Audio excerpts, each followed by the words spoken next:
Was there anything going on in Mayapur before Chaitanya took birth? Was this considered to be a sacred place?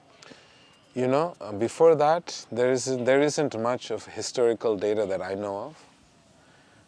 The historical data we have, at least that I know of, is about 540 years ago.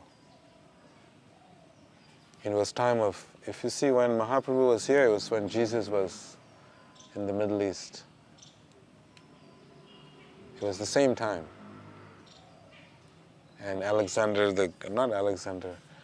discovered America, Christopher Columbus, they were all trying to find towards the east because there was an energy that was very strong here, and it was the birth of all the great saints. They were all taking birth all over India. And of course, India those days is not just what you know India. India that time was India, Bangladesh, Bhutan, Nepal, Pakistan, Afghanistan. So these are all part of India at that time.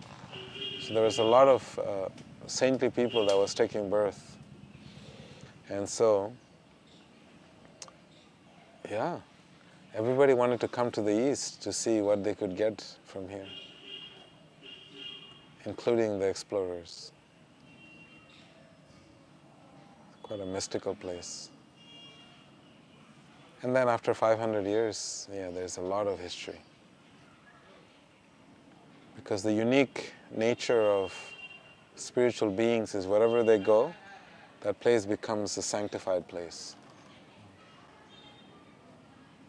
Wherever they go, Jesus, wherever he was, is considered to be a holy place. So all the sages that came at different parts and times, all those places become very sacred, very charged energetically. Even if you sleep here, this used to be a Muslim graveyard that you're sitting on right now.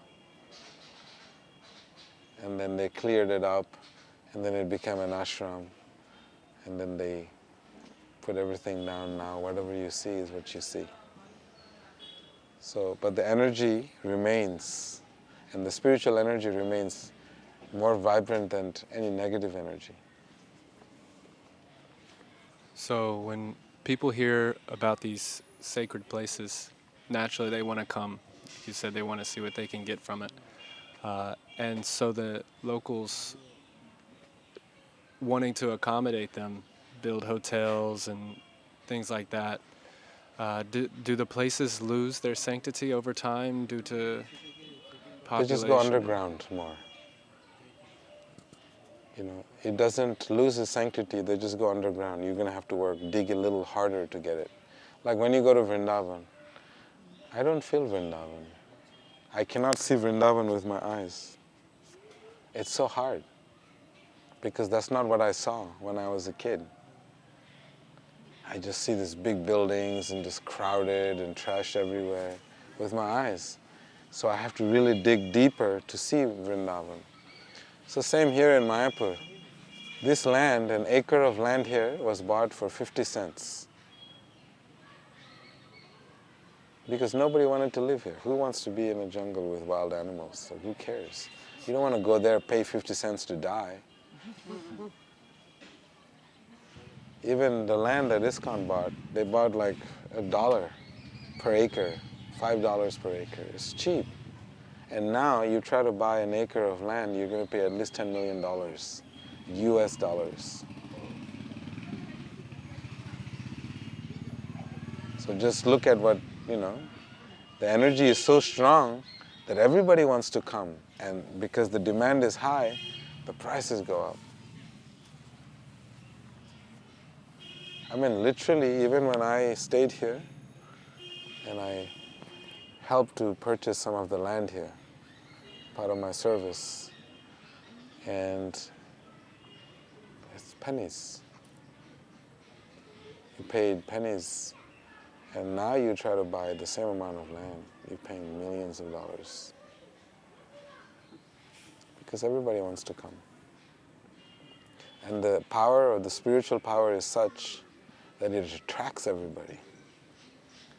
People used to be afraid to come here during the day. if you look at the history, people used to be afraid to come here during the day.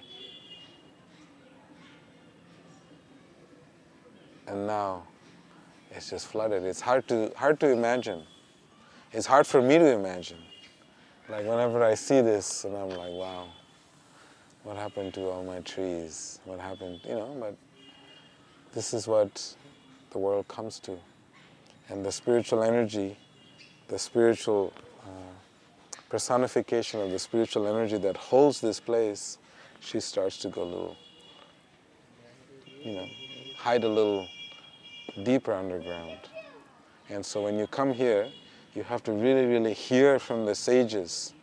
And you can see Mayapur through your ears, not through your eyes. Like Vrindavan, you cannot see Mayapur, Vrindavan with your eyes. You have to see them through your ears and open the heart eyes. It's the same here. The sages, the number of sages that lived around here, oof.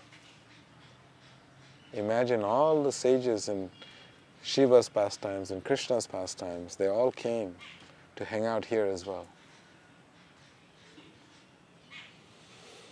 So it's like that. It's not something we can see with our eyes.